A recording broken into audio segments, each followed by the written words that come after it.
All right, everybody, Steve Austin here. I want to say thank you very much for downloading the Steve Austin Show. We're going to get this show cranked up, rolling, headed down the tracks in just a minute. Today, I got WWE superstar John Cena coming right up. But first, I need to show my sponsors a little bit of love, and that includes the National Academy of Sports Medicine. Listen, gang, you can get paid great money to do a job you love. Become a certified personal trainer with the National Academy of Sports Medicine and get paid serious cash to stay in shape and help others get in shape too. Plus, they're going to guarantee you'll land a job within 60 days of certification or your money back. You can work in health clubs, sports clinics, or maybe even with top pro athletes, sport teams, and A-list celebs. You can set your own hours and make a ton of money. Hey, people, the fitness industry is booming. So earn your certification from the National Academy of Sports Medicine, and you're guaranteed a job within 60 days or your money back. That's right, or your money back. Visit usatrainer.com today and get started with your free 14-day sneak peek of our fast and fun online program. That's 14 free days closer to your dream job and making great money at usatrainer.com. That is usatrainer.com. One last time for the working man and the working woman. usatrainer.com. The following program is a podcast1.com production. From Hollywood, California, by way of the Broken Skull Ranch, this is the Steve Austin Show. Give me a hell yeah. Hell yeah. Now, here's Steve Austin. All right, everybody, welcome to the Steve Austin Show. I'm coming to you from the studio here at 316 Gimmick Street. That's right, my house. Sitting here at my table. Got a neon clock, got a handy recorder, got a microphone, got my laptop going, all my little reads on it. But I'm doing the open of this show here, and I'm doing the close of the show here. The middle of the show, I'm going to transport you to an interview that I had at the Staples Center in Los Angeles, California, when the WWE superstars came into town for Monday Night Raw. Now, it's hard to get an hour of a superstar's time anytime because they're so damn busy. The WWE workload is so busy, I would say they're the hardest working people in the entertainment business. Now, when you couple that with the fact that they fixed to go do live TV shown all over the world at 5 p.m. start time, it really makes for a critical window of opportunity, and I was able to slide right in and get some time with the number one cat in the business, John Cena. We met on his tour bus and just opened the microphone, hit the record button, and started talking. But what I did wrong, as you will soon find out, I didn't hit the right button. I missed 15 minutes of conversation. So we started up again and just kept it going. John Cena, one of the hardest working cats in the business today, is right in the middle of a hellacious run. I would say that whenever John Cena decides to hang up his boots and ride off into the sunset, it will be amongst the top runs ever in the history of the business of pro wrestling / sports entertainment. I'm proud of this guy. It's been interesting to walk on the edge of a razor blade between the cheers and the boos. But nonetheless, as you listen to the interview and watch and listen to how he breaks it down, it's all about the noise. It's all about the fans. It's all about the people that are tuning in to Monday Night Raw on their television sets and coming to the arenas to see the shows. It was an interesting conversation. I ain't going to sit there and flap my gums too much longer. I got to take care of a little bit of business, and we're going to come right back with John Cena. But first, dig this. Hey, guys, y'all need to check out sas.ting.com. Ting, T-I-N-G, is mobile that finally makes sense. You only pay for what you use, and you never have to sign a contract. So if you only talk on the phone for 20 minutes 1 month, that's all you pay for. And that's how it works for texting and data, too. Gang, this is what every working man and working woman needs. You don't need to be throwing away your hard-earned money on those preset mobile plans that cost a fortune. Pay only for what you need and use. But hey, don't just take my word for it. See for yourself. Go to sas.ting.com and try their online savings calculator. Enter your usage and bills for the last few months, and they'll tell you exactly what you'll save by switching to Ting. That's pretty cool. And you also don't have to spend a lot of money on a brand new smartphone or other device. You just need something that works on the Sprint network. Don't matter where you get it or how much you spend on it, just bring that Sprint device to Ting and get hooked up. You can also buy a phone at ting.com if you want to. Now, if you go to sas.ting.com right now, you can save $25 on your device purchase or get $25 in Ting service credit to use towards your monthly bill if you bring a Sprint phone. So be smart, save money, pay only for the minutes, texts, and data that you actually use. Go to sas.ting.com. That's sas.ting.com. Now I'm going to hit the pause button because I'm going to go to sas.ting.com myself. What has just happened, folks? I'm inside of a tour bus with John Cena, the lead dog here in the WWE right now, and we've been talking for 15 minutes. John's on a tight schedule, squeezing my ass in here right before they go live at 5 p.m. here in Los Angeles, and I wasted 15 minutes because I had the pause button pushed. But we thought we were talking, and it sounded real good. Guys, anyway, you missed some great stuff. We found the meaning of life. Pay-per-view listing stuff, but we go, and I'm not going to I'm not going to redo that. No, we're just what I do want to bring to the first thing I want to say then, now that we are recording, is I want to say congratulations on a hellacious run.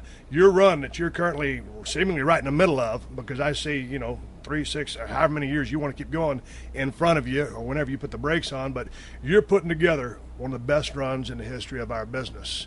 And it's been through, everybody knows, I do my show for the working man, and you have worked your ass off ever since you got in the business. And I remember one time back in the day, I was stone cold, don't remember the building, you had just had a match, you was the prototype. Yeah. Yeah, that was a long time ago. It might have actually been either here or Anaheim.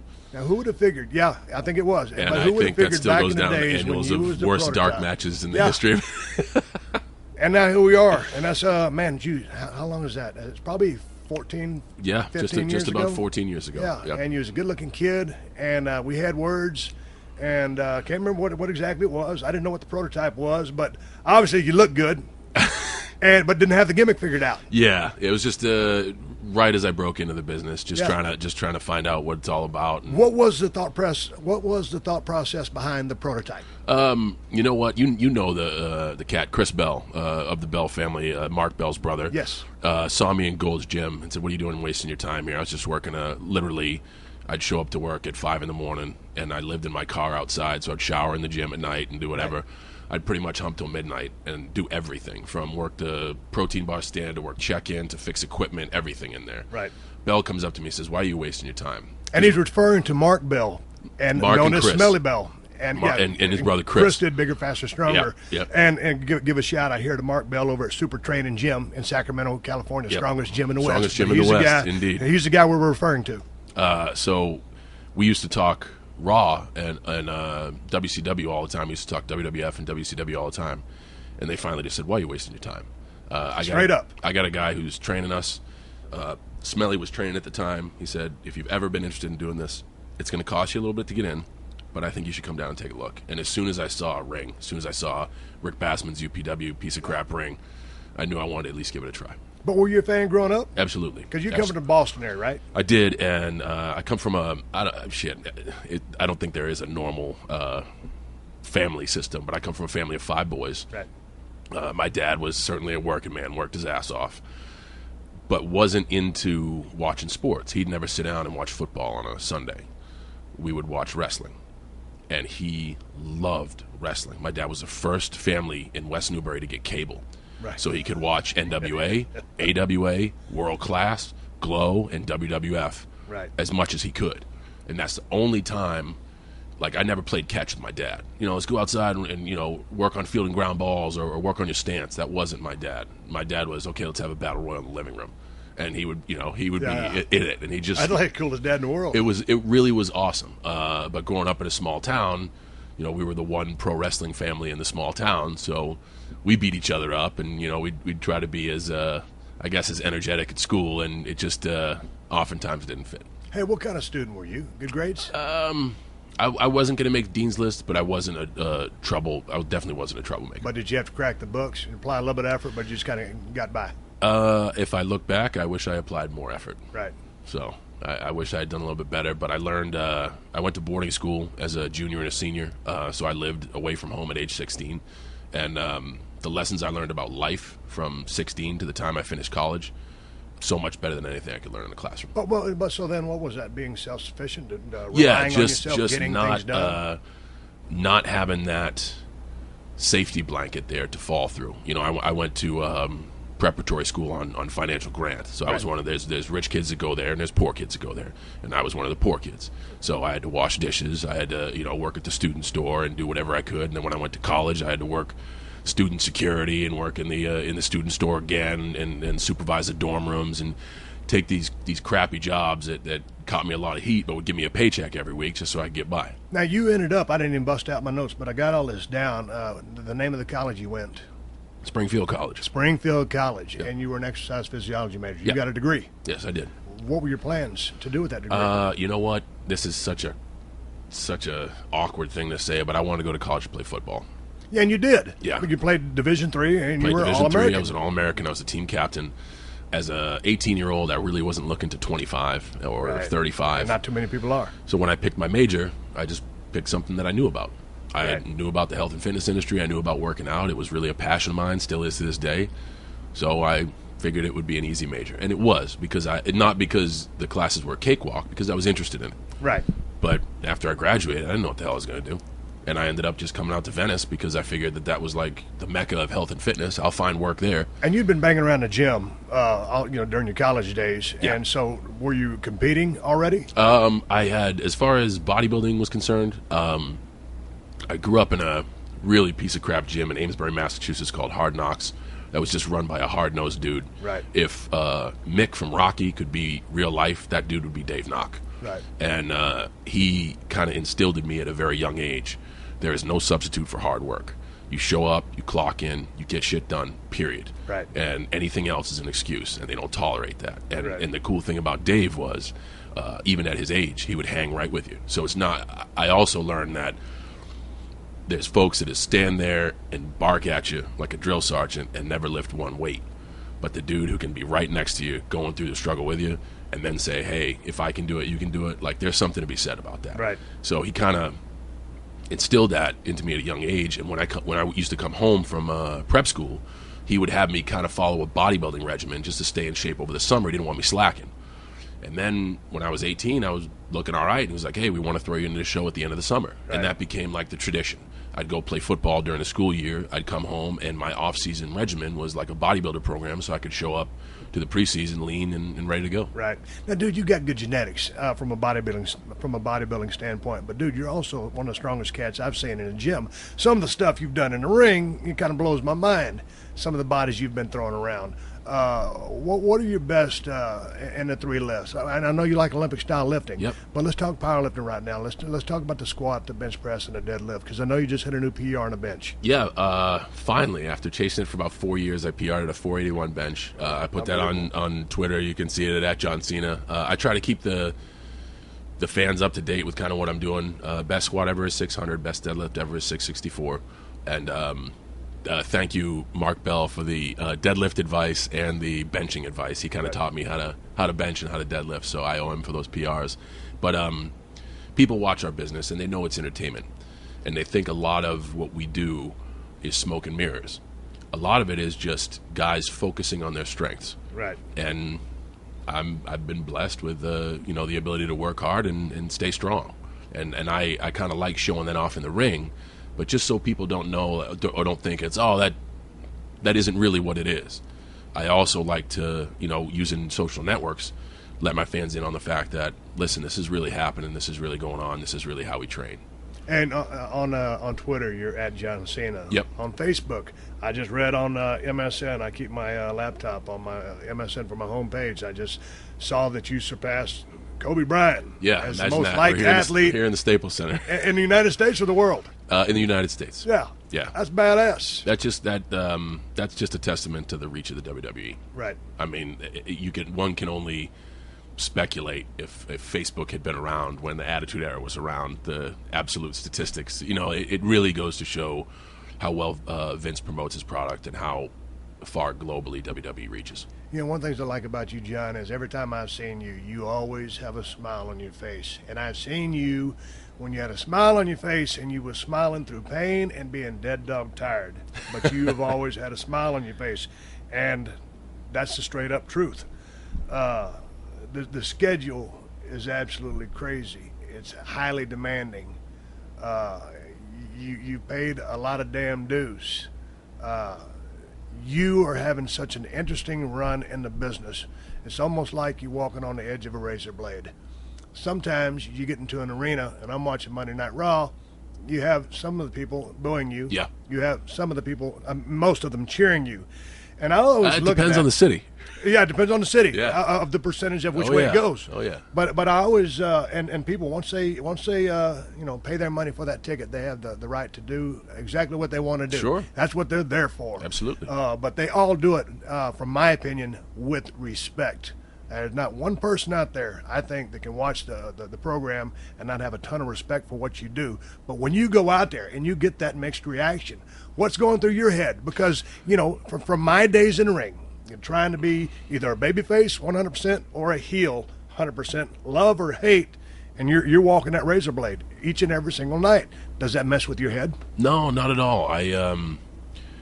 I've been fortunate enough to be surrounded by some good people in this business, and getting feedback from you, Triple H, Shawn Michaels, The Rock, Undertaker, even some of the producers, Pat Patterson, Arn Anderson, Vince McMahon himself. I've just been able to look at this product objectively. I take myself out of the equation, and I kind of understand where I am. This is the stuff that I obsess over. I can't stop thinking about this stuff. I think a lot of the reason the reactions are the way they are is for quite a few years WWE didn't step up to the plate and correctly build new superstars and correctly provide new main event talent. I often tell people that I'm working with, if they're in the ring and half the fans are cheering me and the other half are booing me, shouldn't you be the one that's mad? Because they're not noticing you at all. And people talk about being a babyface and being a heel. What happens when there's no one? Right. And that's honestly the thing. I wish, and right now I'm very excited, not only for stuff like the WWE Network, but I think we are on the cusp of getting a true all-star lineup for the first time in a long time. We have a lot of guys who are, There's some bright if spots not making on the some radar. noise, that are about to Right. make some serious noise. And I think you'll see that go away.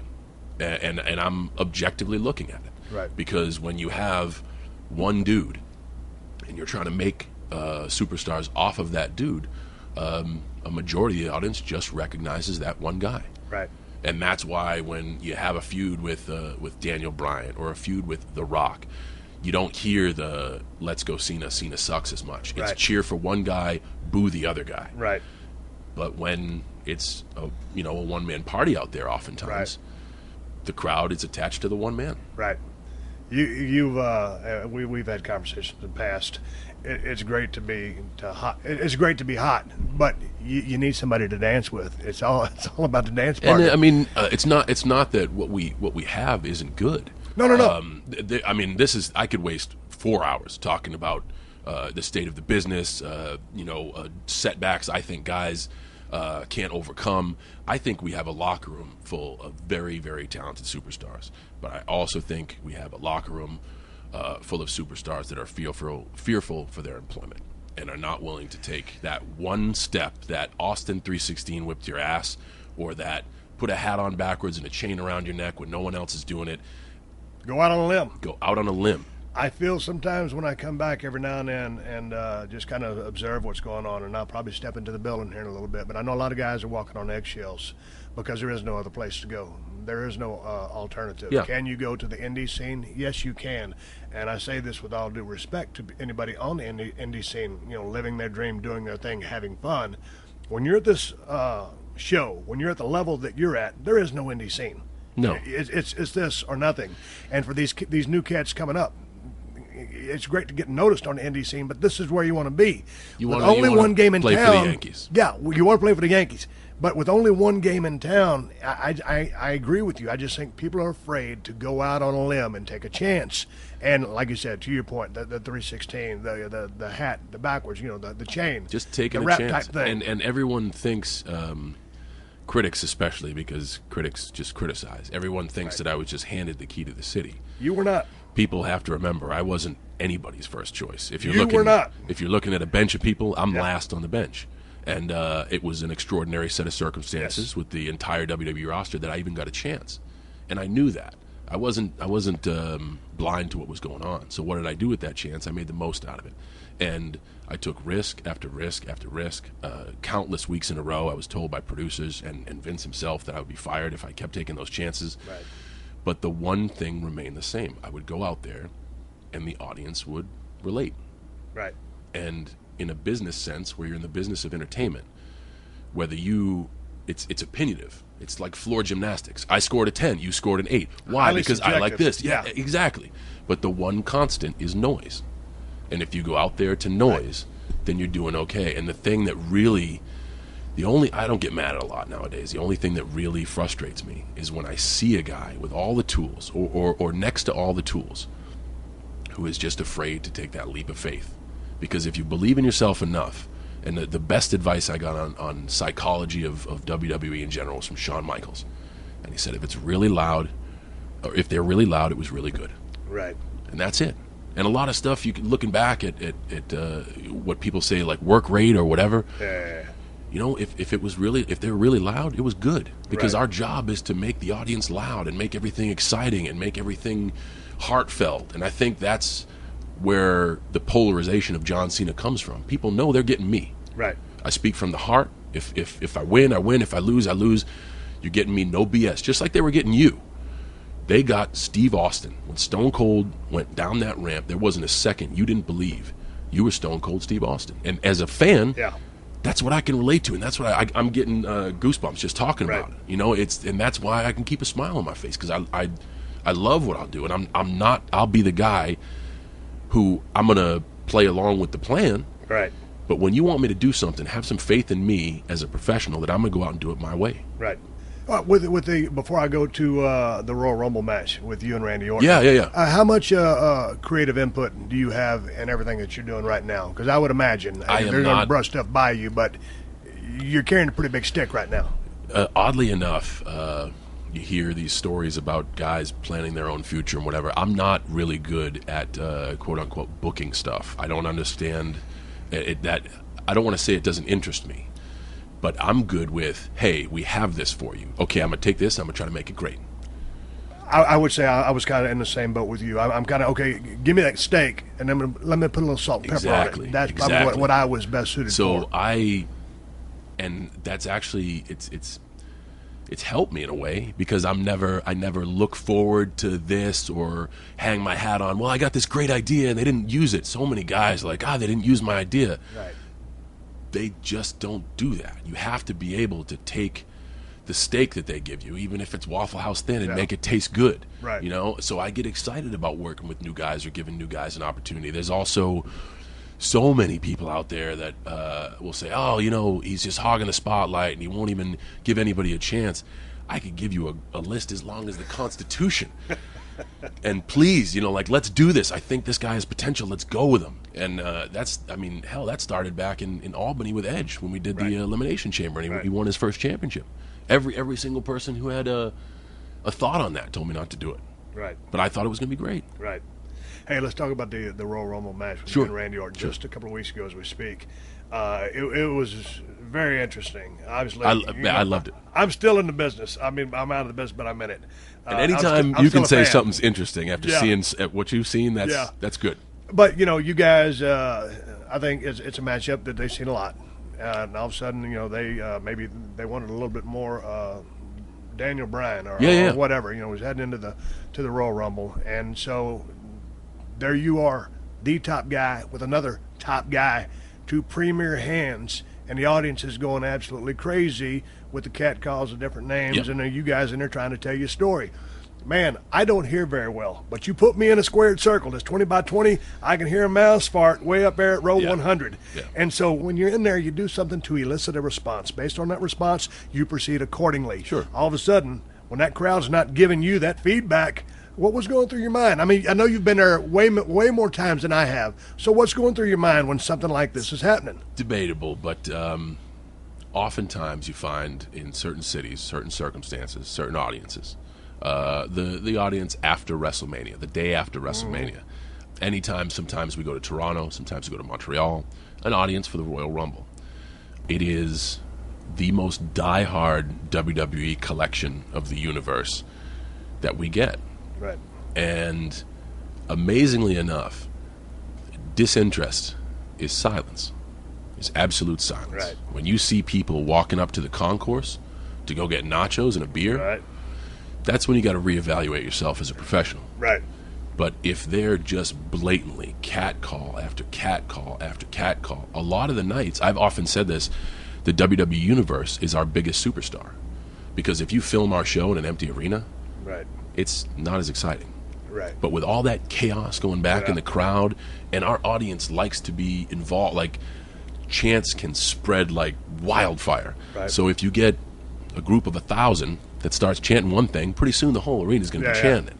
And as a professional, when all those chants have nothing to do with you, I even think there was a "We Want Divas" chant or an "End This Match" chant. But through all that, through the 30-minute cat call episode that we had, there were undeniable moments where people regained interest in Yep. what we were doing. Right. And in those circumstances where the audience wants to be the star of the show, Right. it's best to just let them be the star of the show. Right. That's it. I mean, I wish I could have a magic hat and produce Daniel Bryan to whip both of our asses and save the Yeah. day. But the company has a plan. That wasn't on the plan that night. And so it's Randy and I out there doing the best we can to give the audience what they want. And when they completely just don't want to see you and see another guy, at least they're telling you they don't want to see you. It's not, well, let's go get a T-shirt. Right. And that's the biggest thing. I always, years of dealing with the mixed response has kind of ingrained that in my head. The one time you really need to be worried is when they go up and get a T-shirt. Right. Yeah. Here we go. All right, go ahead. The STF. Is that what it's called? Step over, toe hold, face lock it. Yes. You got to snug that thing up for me. Please. I'll do my best. I'll do my best. That's all I can ask, man. So, okay, we're going to continue on with John Cena right after I take care of a little bit of business. Hey, gang, I got to ask you this. How's your fitness program going? You need a little help getting started or staying motivated? Well, then you need DDP Yoga. DDP Yoga is a proven workout program that has changed thousands of lives all over the world. Now, it was created by my buddy, Diamond Dallas Page, to rehab him from injuries that he suffered inside the squared circle. It helps build strength, flexibility, and cardiovascular health, all with very little impact on the joints. And my buddy DDP is going to hook you up with the best deal on his Max Pack just cause you listen to my show. It has 15 workouts that anyone at any level can do and see results with. And along with the DVDs, you get a grid chart to track your workouts, a nutrition guide, and you get a poster to help you remember the 12 core positions in the workout. And DDP has thought of everything to make this as easy as possible for you. He knows how busy all you working men and working women are. So he's figured out a way for you to download MP3s so you can exercise on the go. All you have to do is go to ddpyoga.com/Austin to take advantage of this special deal. That's ddpyoga.com/Austin. Don't wait. This offer is only available for a limited time. A better, healthier 2014 starts today with DDP Yoga.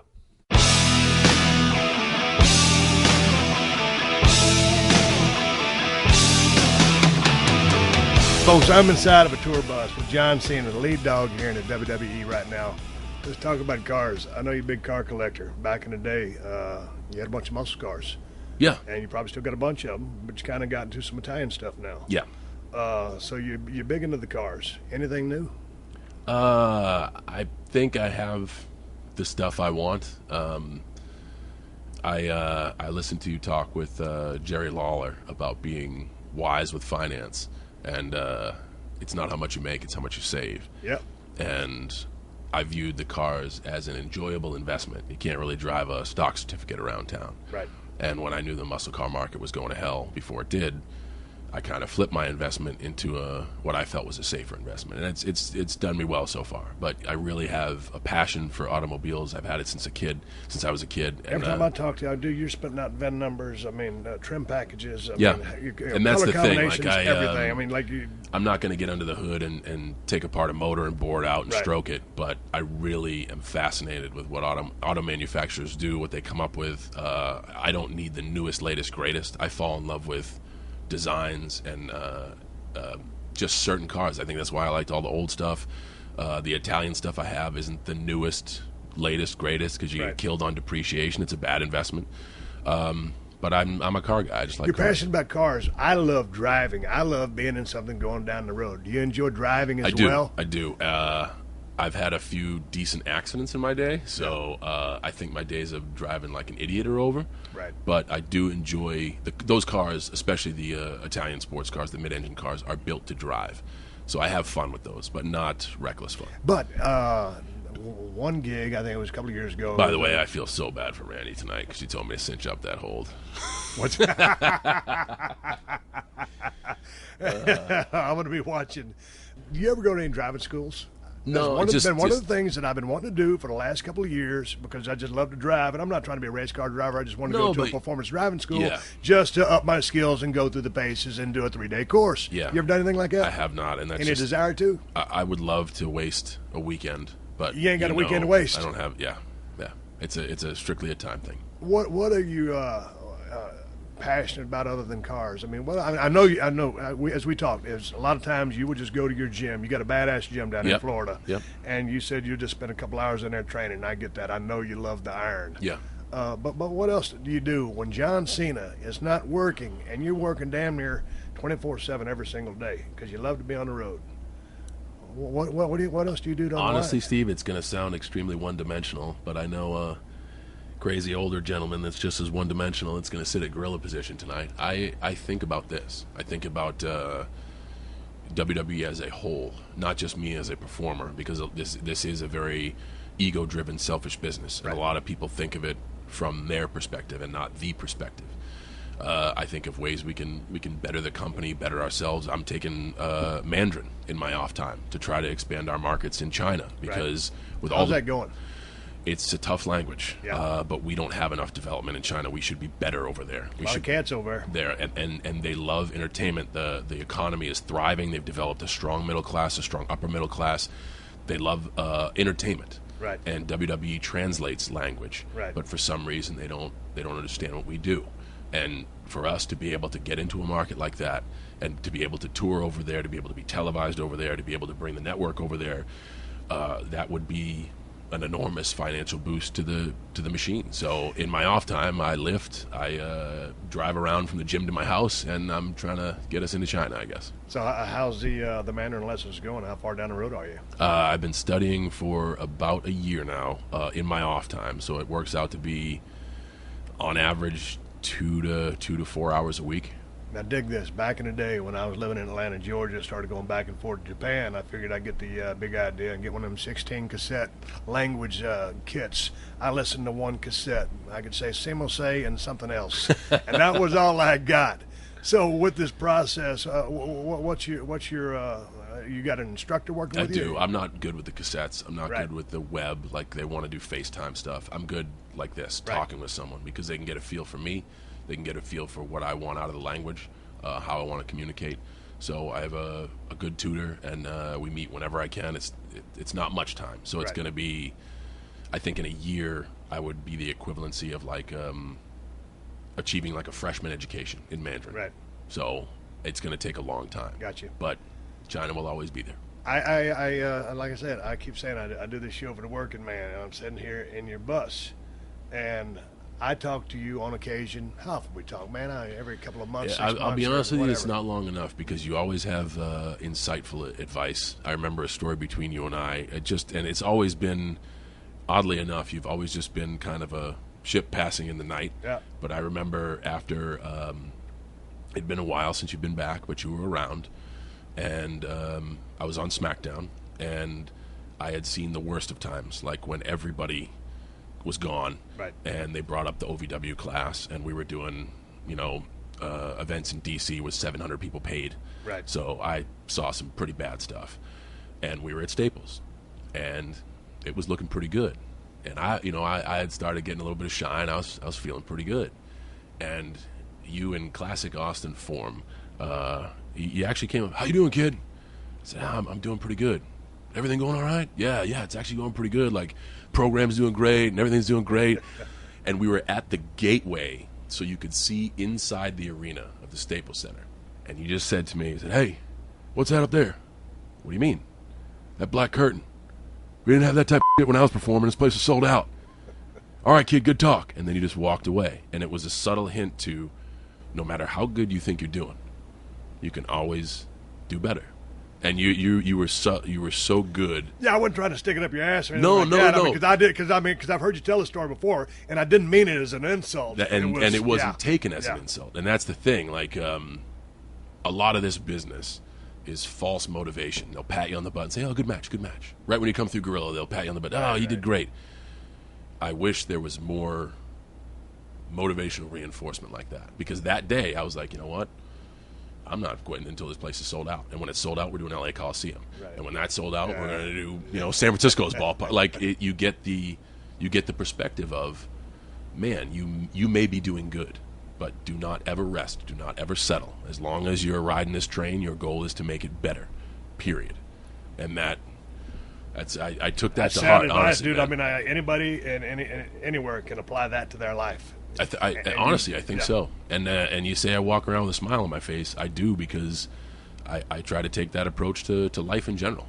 I've seen guys in this business come and go with bad attitudes, and it consumes them, which sucks, and it rots the people around them, which equally sucks. And this is a pretty good gig. And I've seen guys come in with an okay attitude, all of a sudden get a little TV time, develop a bad attitude because they get the big head, and they think, okay, now all of a sudden, and that's one of the things that I just cannot stand, to see a kid get a little television time, and all of a sudden the head gets big and they lose perspective. You should never, ever lose perspective in anything you do. And the people you passing on the way up is going to be the people you passing on the way down, man. Always treat somebody the way you want to be treated. Yeah. With respect. And we all, as human beings, we have our good days and our bad days. Absolutely. That is totally It's understandable. okay to have a bad day. But just swimming upstream the whole way, I don't understand it. We get to go out there, and it's the greatest job in the world. It beats sitting in a cubicle, man. Yeah. Oh, man. I mean, I love it. Nothing but great memories from my time in the business. I always talk to you about longevity. Yeah. God dang it, kid, I don't think you need to take this bump right here. Well, I know, and you still take a lot of high-risk bumps. Yes. Because you want to entertain the people. Yeah. And so, how are you feeling physically? I mean, you're still lifting heavy weights. You Yep. just had the PR on the bench. I mean, you look like $1 million. So you're taking good care of yourself. How's the body feeling? I'm doing the best I can. I feel great. I'll be turning 37 in April. I know you just had a birthday. It was probably a while back. Yep. Congratulations on your birthday. Yep. Happy birthday on yours coming up. I mean, 37 is you're very young in the business. I mean, Yeah. you're a veteran. I mean, you've been in the business a long time, but that's still. I mean, man, you're even more peak years are ahead of you. Yes, but in your plea for longevity, you can't be young in the ring all the time. So Right. I still feel as if I can keep up with anybody that walks through the door, and that's kind of why I do what I do. And I have a certain amount of stuff that I probably do regularly on a television basis, but every once in a while I want to try to do some stuff that's unique and make people go, wow, that's why I've been watching them for so long. And just our product is moving towards more action and less talk, so it is different. Is that good? I think it's good in the respect for international market, because the promos, if you're in Japan, if you're in China, if you're in Mexico, if you're in India, they don't necessarily speak the language. And if we don't have a good translation team over there, if I turn WWE on with no volume and I see two guys in a ring going at it, I understand it, no matter where I'm at. Right. Sometimes the talking stuff from a global standpoint isn't where it needs to be. Plus, I think more action gives guys who can actually work more opportunity. Yeah, but there's still, I mean, you know, in the vein of building characters and personalities, there's a lot of backstage skits. You're not talking to Lou Thez, man. Right. I like the talking. Right. I like the entertainment. I like the character building. I wouldn't be here if it wasn't for that. But you know the deal. Okay, guys, we're going into the Attitude Era. Okay, guys, the Attitude Era is over. Okay, guys, we're going to more action. Well, they kind of come and go. That's the thing. Yeah. It's just the wave the business is riding now, and if you either adapt or you get out. Hey, man, let's talk a little bit about promos. Sure. You on a promo, I'm gonna give you an A plus. You got something to say. It's a message that I can understand and feel, and you're very articulate and eloquent. A lot of that's coming out of your head. A lot of it's coming out of your heart. I don't see a whole lot of paper in the life of John Cena. And that goes to speaking and actions in the ring too. Arn Anderson has been my longtime right hand and, awesome and mentor as Yep. a producer, as we call him. And his format of a John Cena match is an empty page, and I like that because it's. I like being able to go out there and do my best to try to feel the audience. And every once in a while, there's a crowd that wants to be the crowd. Right. But for the most part, you get to modify your performance and try to make it interesting. And that's what we do. And But on a verbal level, when just speaking, talking. I've always lived and died by, if all else fails, just be honest with them. And I think that's what people can take away from me. And that's why, like, so many people enjoy what I have to say or effing hate what I have to say, because I have a set of ideals, I stand by them, and if you don't like it, you're going to say you don't like it, you know? But that being said, it's a great promo because it's coming from your heart. I think, yeah, and it's not, you can tell, Steve, I can tell in 6 words if somebody's reading off a page. I can too, and I can see it in their eyes because I can see their eyes and I can see there ain't nothing behind them. Yeah. And I don't feel anything coming through those speakers on my TV. I got a pretty good TV. People afraid to go on a limb. Yeah, that's honestly, that's all it is. It's just lack of confidence. And the amazing thing is, a lot of these guys are so confident once they're in that box and the bell rings, doing their thing. They just, and they know. I've talked to a lot of guys. They have such great personality. Like whenever we want to go with someone, or whenever there's any sign of potential in someone, I always try to get to spend some time with them and know them at a personal level, because you can know them. Jim Ross was brilliant at this. When he would scout guys, because I remember he scouted me. Right. I spent so much time talking to JR, just talking, and he developed a sense of knowing you and knowing who you were. Right. And that helps when he goes to say, "This kid's got something." Right. I know he's got something. I don't. I know. What he's was not your first pick. conversation with Jim Ross? Did he know you had something? Because you had a great look from the word go. It was in the Roxy Theater in Los Angeles, and unfortunately, it was a very brief conversation because it was for Rick Bassman's UPW, and this was Jim Ross in the height of everything, coming to see our little podunk show, and everyone wanted his attention, and all I did was go up, shake his hand. I said, "Mr. Ross, it's very nice to meet you. Hopefully I'll see you again soon," and left. And that was because everyone was just hawking him, man. I didn't want to see like that guy. I gave him a firm handshake, looked him in the eye. I said, "It's nice to meet you. I hope to see you again soon." And shortly after that, you know, he shipped me off to Kentucky, and he would on the regular come and check up on all of us. It wasn't just me. Right. Like, that's really one thing that he did well, is he really knew his talent personally, you know.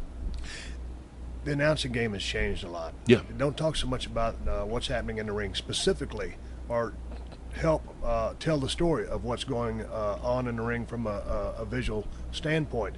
That being said, Michael Cole, JBL, Jerry Lawler do an outstanding job of doing what they do, but the machine has changed. Your thoughts on that? Because, man, and I'm not just saying Jim Ross, but I liked hearing about that story. I like, you know, that the guys or the gals were telling in the ring. People, your thoughts? I think people, when it comes to this business, will always have their favorites. I think people who listen to Gordon Soley call them yeah, and I'm not picking favorites. I'm just talking about the disbursement of information. What I'm saying is, it's okay to pick favorites. Yeah. You know, I used to love Gorilla Monsoon. I did too. Like and I love Vince, and he could go way off and be crazy and corny, but sometimes the way he said stuff, I just loved it. I think it's kind of like I said, the machine itself changes and adapts, and is not afraid to create the next movement, like the network and like the PG era, and like even switching the focus of commentary. We have so much information to give our audience. Hey, we have an application out. Hey, this is us on social networks. Hey, there's a network, by the way. Into a nuclear physicist. There's a lot of information coming out there. Yeah. So we have to educate our audience on. We have this coming up. We have this coming up. This is how you use this. This is and that takes airtime. So with all that information, it's very difficult to focus on the action at hand. But I think the guys do, like you said, I think the guys do an outstanding job of carrying the show, especially now that it's 3 hours long. Yep. Which I think is Let's go to ambitious. that. Let's talk about a 3-hour Monday Night Raw, because you were around for the 2-hour Yes. Raw. A lot of these cats just coming in the system came into a 3-hour system. Mm-hmm. So you've seen that change. You felt that change. You're right in the middle of it right now. How is that 3 versus 2? I think in a live event capacity, and I've done 250 live events a year for 12 years now, so that's a lot of live events. That's an ass load of work, people. That's working your ass off. Go ahead. I really think the optimum time, it's almost like when you're watching a movie. Movies are 90 minutes. They're a little bit more than 90 minutes. My window is 2.5 hours. Right. 2.5 hours from green flag to checker. Right. And I think that's just that optimum time, where even if it's 2.5 balls to the wall and people want more and they want to come back. And now we tape programming before Raw. There is Raw and there's post Raw. It's a stretch. I think the creative department and I think the superstars are doing the best they damn well can to carry that 3 hours, and it's going to be a transition. But ratings are holding steady, and apparently people want to see it. So that I have my own little data that I think, I think this. Yeah. And then they come with the real data and say, well, you thought wrong. Right. It's just it's tough to carry. It is. It's from a performance standpoint, being on segment 1, opening the show, and then having a main event match towards the end of the show. That's a lot of time to think and interpret, and it's tough. But that's why we do what we do, because we're over in the WWE. Hey man, let's talk just a little bit about what's going on down there in Orlando, Florida, with the Performance Center. We'll talk for another couple of minutes. I know you got to haul ass and get ready to go do the show. The thing is, when I get to talking about all this, by the way, I never do these interviews. Usually they put me on general type interviews with the same old questions. I love talking about this stuff. I could fill your recorder with stuff. Oh, I know. The thing about it is, before I talk to somebody, I do a lot of research. And then I was trying to print out all my stuff today, and I had a big malfunction, let's say it. And I said, you know what? Let's just go in there and shoot the breeze. Yeah, but every other interview is going to say, you went to school here, or you did this, and your first match was against this, and this is who cares? They'll be able to get that information. And well, it's good for a cat who just got in the business. Yes. But when you've been around as long as you, it's kind of like, okay, that's the last thing I want to talk about. It's the same old stuff I've been talking about. Dude, I'm still doing it to this day. Every now and then I go on a show. I was on the Arsenio Hall show the other day. Had a wonderful time with that cat. Very good on his feet. Loved it. And I'm doing the pre-interview, and they're talking about, how you came up with 316, this, that, blah. I'm like, guys, really? Yeah. I said, everybody knows that. So, they asked those questions. I answered them. And as soon as we got there, I took him off script, and he went with it, and we had a blast. Yeah. So the Performance Center down there in Orlando, y'all are cranking out cats. How many cats are down there at a specific time? They got football players, athletes, people off the street. I think they got about 70 to 100 That's a lot. current superstars in training down there. Superstars in training. But the purpose is to have a lot. Yeah, and damn right, because you got to weed through those cats. You do, and the purpose of building the Performance Center was to attract more superstars to WWE. Yeah. Because back in the day, it was easy. Yeah. You go to a territory. I like this guy. He's coming to play for us. I like this guy. He's coming to play for us. There was a training ground. There was places for them to get their chops. By the way, by the time they got to New York, they would already be seasoned. Yes. And the system just kept on moving. Now, with the fall of WCW, it was about 15 years ago maybe, we have hit the point where we can no longer draw. We can no longer pick from certain promotions or even the competition, we have to develop our own. So we're now in that point of being just open, like this is where you go to train. By the way, it's just as good as any Division I college facility. You'll get all the, you'll get everything you need to be ready for WWE on the road. I think it's a fantastic move. The facility is beautiful. The TV facility is beautiful. If you can't make it there, you just don't have it. That should be the slogan of the place. But WWE Performance Center. If you can't make it here, you just weren't meant for it. But the thing about it, I mean, it was a great move by WWE to do this. I mean, because you must to survive. Yeah. If you cannot rely on the indie scene out there and some of these cats and whatever kind of training they've had, man, it's about being self-sufficient. Forever, Vince has been so good at adapting. And that's I truly admire that about him. He has such foresight, and his ability to adapt to stuff that I would never even think about. That is such an admirable trait, and I think he's just ahead of the curve once again. Like, okay, we have to advertise this. We have to make it the big deal. Right. NXT is going to go on the network. Like I said, those guys who are in their infancy are now going to have opportunity in front of the world. Like I remember wrestling in Danny Davis's gym in OVW, Kentucky in front of 50 people, and that was our TV broadcast. Yeah. We do Sunday shows in front of 12 people. Yeah. And that was a little booth in a brick building with no bathroom, but it was awesome. But times have changed. I could say, well, back in my day this and back in my day that. Yeah. I loved those times, but I would also love to have the luxuries they have in the Performance Center now. Right. Hey, when you look at where you're at right now, we're sitting on a badass tour bus, and you've made well for yourself. You like I said, you just putting together one of the best runs in the history of the business, and I'm so proud of you. But when you go back and talk about those old OVW days, a little old dark, piece of junk facility, 50 cats in the audience. I mean, those were probably some of the best moments you've ever had in your life. I don't talk to Nick Dinsmore enough, but Nick and I were real close in those early years and stayed close for a while afterwards, and we always refer to that time as Camelot because it was. Right. I mean, you slept in your own bed every night. You were driving from town to town, and it was all through Kentuckiana and down in Tennessee a little bit, and it was just a lot simpler. You were learning the business. You were kind of finding your way. We had great mentors in Danny Davis and Jim Cornette, so we had a good minds around us. Right. I was in an unbelievable class of talent. Me, Dave Bautista, Randy Orton, Brock Lesnar, Shelton Benjamin, Ron Waterman, Brian Keck, Sylvester Terkay, just a group of superheroes. So. Yeah. And we had a great group of Kentucky kids who were unbelievable in the ring and knew how to work, and they made us all look better than we were, and we were very grateful for that. And it was just, it was a great time. It was a great time. I was going down the road one day, USWA. I was traveling with Dutch Mantel, Chris Champion, and I was going to work with Danny Davis that night. I'd seen the card. And so, man, I'm a young guy in the business, not even a year.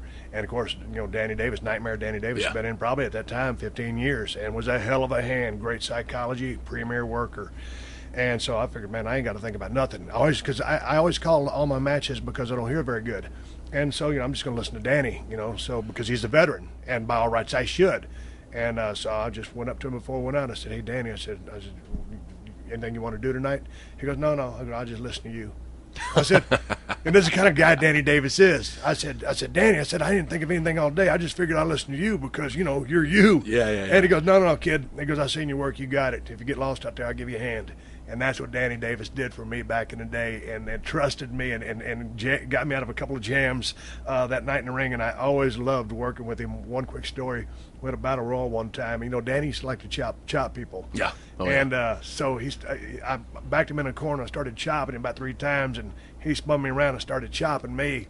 And after about 3 of them, I hauled ass because the dude had the hardest hands in the world, and he was beating the tar out of my chest, almost bleeding. So I left him a little note. Danny used to always travel with a camera, and I went to the dressing room because I was eliminated somewhere in some little crappy town. And I left him a note that said, F you and your chops. And I was over across the dressing room waiting for him to read it. And when he did, he started laughing. But Danny Davis, who helped you out, helped me out. Back to the Performance Center. Who are the guys training these cats in the ring? There's actually a pretty decent crew. Bill DeMott, Norman Smiley, Nick Dinsmore is finally down there, Billy Gunn. I want to say there's a crew of about 7 trainers. And they also have a lot of WWE superstars are still based in Tampa. Some are now based in Orlando as well. So you have a current flux of WWE superstars coming in there. Right. Now, they bringing the WWE superstars in there for a reboot or just to filter through and drop some 411 on these cats? I just think it's for more information.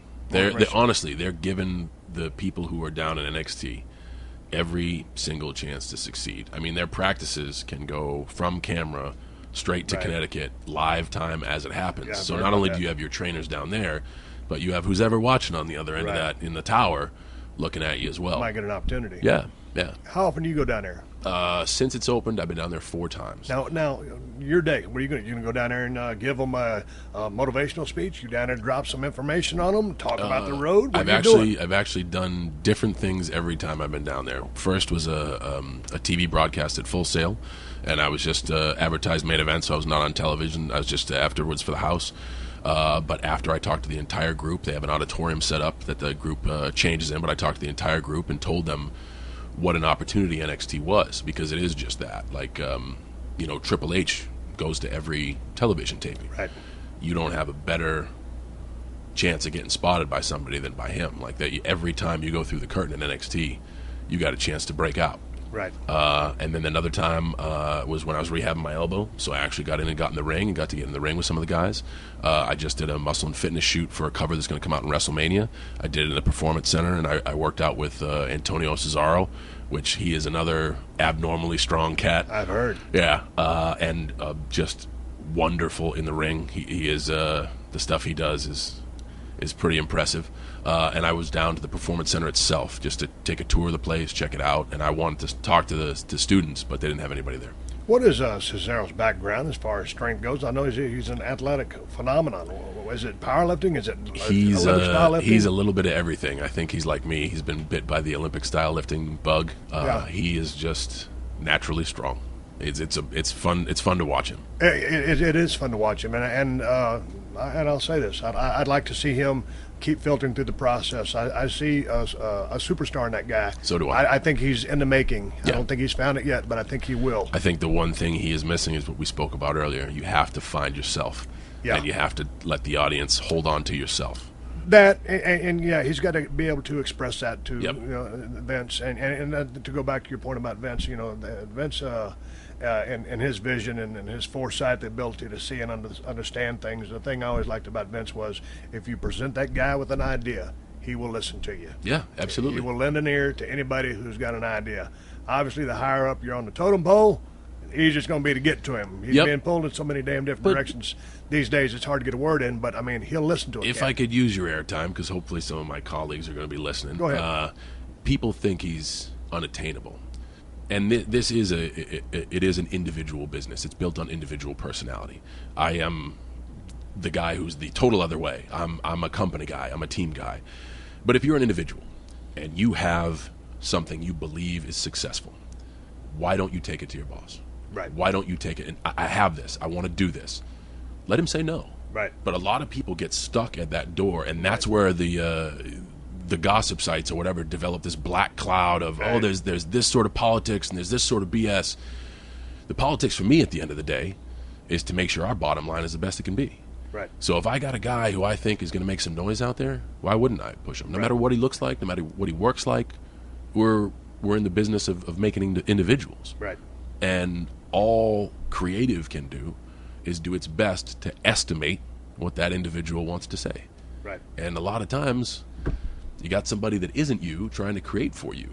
And if you don't take your destiny into your own hands, you're going to be reading off a paper. I'll tell you a quick story about myself. I want to ask you a WrestleMania 30 question. We'll wrap this up. I want to ask you a WrestleMania 31 question. Okay, but let me go first. I was walking across the parking lot back one day. I think TV was Lowell, Massachusetts, going in. And this is back when times were tough. We were working live that night, but we were also taping next week's show. Yeah. So, it was cheaper to produce. Walking across the street, I'd been watching the show, noticed they were editing my lines. I said, "Hey, Vince, you got a second?" "Sure, Steve, I do." I said, "Hey, man, I noticed when I'm watching the show back, the show that you guys taking to post, you're editing out a lot of the stuff I say. I just want to know why you're doing that." He said, "Well, quite frankly, Steve, you're popping all the guys in the truck." Hey, dude, if you can pop a guys in a truck who have seen and heard everything, you can entertain anybody. So I told him, I said, hey, man, I said, you got guys here 6'10", 7 feet, 300, 350 pounds. I said, I'm 6'2", 250, black boots, black trunks, goatee, and a bald head. I said, if you take my personality from me, I cannot compete. But if you give me my personality, I can compete with anybody you got here. Yeah. Okay, Steve. He stopped cutting my lines. Bam, I took off like a damn rocket. Off to the races. Put the machine behind me, and there it goes. So to follow up on John's note, any current WWE superstar kind of thinking about something, take the initiative, make the step, go talk to the old man. We affectionately call him the old man. I'm speaking about the man, Vince McMahon. WrestleMania 30 question you had for me. I had a 31 question. So we'll go in order of okay, chronology. We'll go 31, then we'll come back to 30 real quick because I know you got to go. It's right up the road from Marina Del Rey. We're going to do it in Santa Clara. It's April 9th.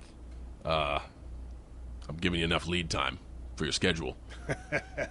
I'm not going to say anything more than that. I'm just going to say that there is an event in the beginning of April in Santa Clara. That's WrestleMania 31. Is that where it's going to be? It's going to be in the 49ers' new place. We're opening that place for them. So we're going to do it justice, and we're going to. I'd say we tear the roof off, but it's open air. Unbelievable. I mean, I'm thinking. Yeah. Giant outdoor event on the West Coast. Easy drive for you. Hop in the Suburban, 400 miles up the coast. I bet I can get a couple tickets to the show. I bet I can get you some backstage and in-ring passes if you were interested. I'll let you think on that for a while. You got a few podcasts to do before you answer. But I'm just tossing up the volley. Okay, tossing up the volley. WrestleMania 31 in Santa Clara, California. And the news of San Francisco 49ers. So that is badass. Awesome news. Okay, we're heading on the road to WrestleMania, number 30. Yes. God dang, 30 years. Yes. Going to the Superdome, right? Yep, Mercedes-Benz Superdome, yep. How's the road looking for you?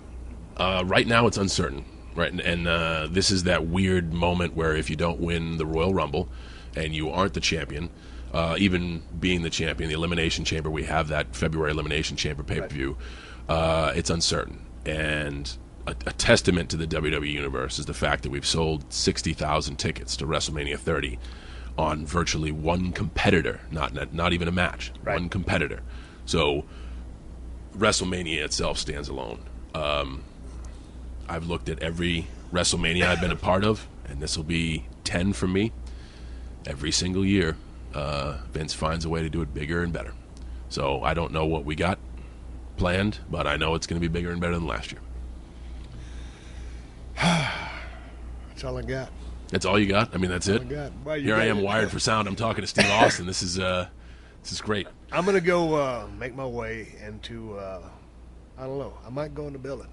I think you should. I think maybe you should be like, hey, Vince, I sat down with Cena. He was telling me you guys got an event in the beginning of April, WrestleMania 31. I don't know. I got a year to get in shape. Yeah. Hey, I appreciate you giving me an hour of your time. I know you're busy as hell. It's very interesting to watch me continue your run. It's going to be one of the greatest in the history of the business when it's all said and done. It's already up there due to the amount of work that you put in. You're walking on a razor blade. It's the damnedest thing I've ever seen. You do it with class. You do it with a smile. I do this show for the working man, and I'm sitting right across the damn table from a guy who's working his ass off. John Cena, thank you for joining me, and I'll catch you down the road. Steve, I just want to tell you before we go, when you saw me at the network launch, and I said I wanted to do the show, and you were like, I got my recorder right here or whatever, I'm not one of those guys who are like, yeah, you got a show, I want to do it, and then just give you the business and go. Right. Thank you so much for having me on the show. I consider you an inspiration. I consider what you've done in the industry a benchmark that everyone should shoot for. I consider you a mentor, even though I wish we had more time together. I truly wish we had time in the box to dance, because I think it would be the world's greatest attraction. But when I said I wanted to do this, I meant it. Not to just spend some time to talk with you, catching up, but because I truly look up to you, and it's been an absolute pleasure. Anytime you want me to come back, we'll work it just like we did this time. We'll find the time to do it. I'd be happy to be a guest anytime you'll have me.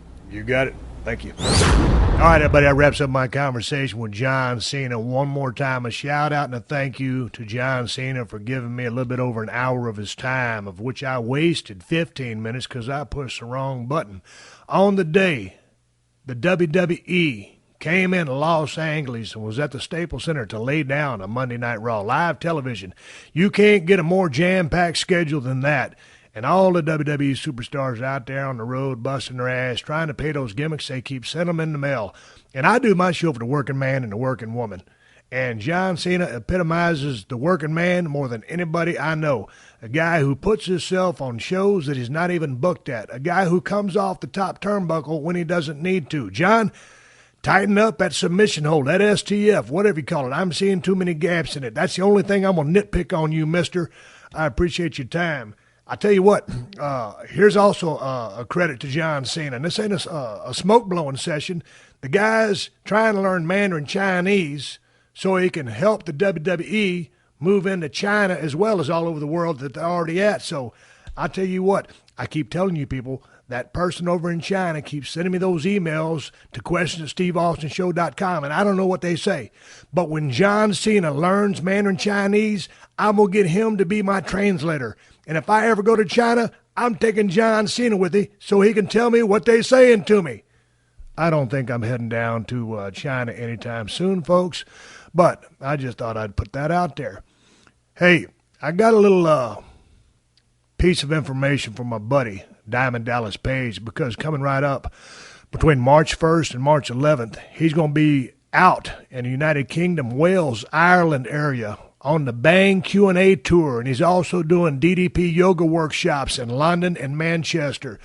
So y'all be on the lookout for my man at DDP Yoga and Real DDP, whatever the hell his Twitter name is. Y'all know who I'm talking about. Y'all be on the lookout for him. But anyway, I'm fixing to open the phone lines back up. When the Royal Rumble happened, I opened up the flood lines, and y'all kept calling in, and it was answer the damn phone time. And y'all came in with some real bust-ass questions, good, articulate questions that you guys had thought about and put some thoughts into.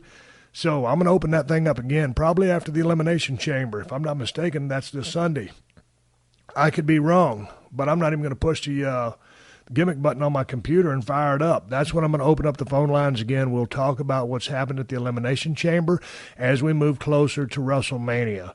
Hey, I got a special guest coming up this Thursday, and I wanted to get this guy out there real quick because, he was instrumental in helping me break into business of professional wrestling. And his name is Dutch Mantell. I know him as Dutch Mantell. We used to ride down the road together, and that son of a buck would give me a bunch of good advice about the business and why to do things when you do them in the ring. Y'all know him as Zeb Coulter. He's the leader of the Real Americans, the tag team between Jack Swagger and Antonio Cesaro. But back in the day, in the early 90s, it was myself and Dutch Mantell and Chris Champion riding down the road telling stories, and this is back when I chewed tobacco, and so did Dutch. And he would steal all my chewing tobacco and just leave an empty pouch there. I remember those days. I went to Zeb's room to start that Monday off, and we sat down in his room, and, I got my microphone set up on the table, and Zeb's leaning backwards, he's leaning forwards, he's leaning backwards, he's on talking sideways out the side of his mouth, so I don't know what kind of sound quality we're going to get, but we had a good time talking about the old days, driving through some storms, some things that happened in the ring involving Soul Taker, who turned into Papa Shango, and also Undertaker, who at that time was wrestling as, I don't know if he was Mean Mark Callis or Punisher or whatever. So we got some good stories about all that stuff and some ice storms that we drove through, but it's a good time.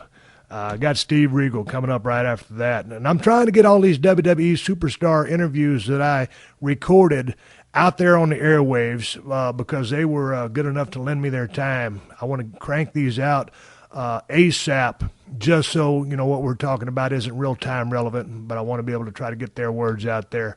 And then, obviously, I'm going to get off the rails here pretty quick and do some one-on-one shows and go on some rants about living in Los Angeles, California, and all kinds of stuff. Also, I got Lillian Garcia coming up on the show pretty quick.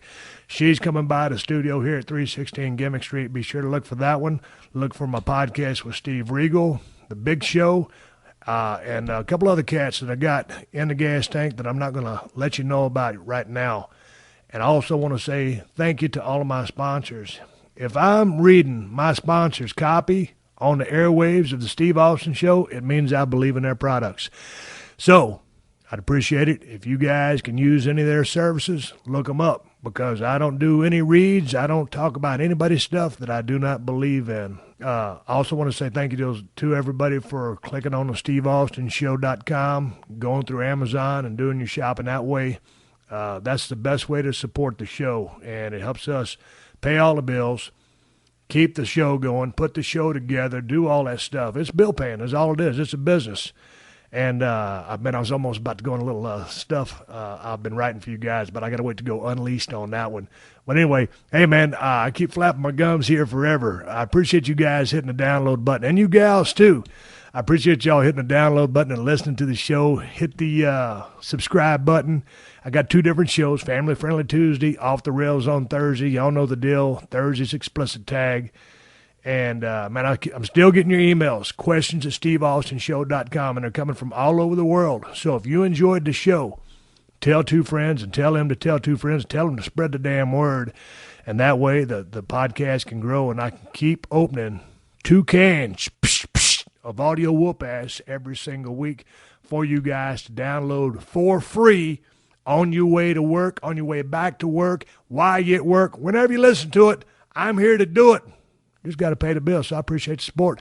With that being said, as I speak right now on a 1930 Pearl Lager beer clock, neon, sitting on my desk, it's 12 minutes after 5 p.m. here in Los Angeles, California, at the studios at 316 Gimmick Street. Wherever your ass is at in the world, I hope this podcast finds you in a good spot. If you're down on your luck, hang in there. Tough times don't last. Tough people do. And I ain't going to get on a soapbox and start preaching. That's an old cliche, but it's damn sure true. It's Steve Austin. I'll catch your ass down the road.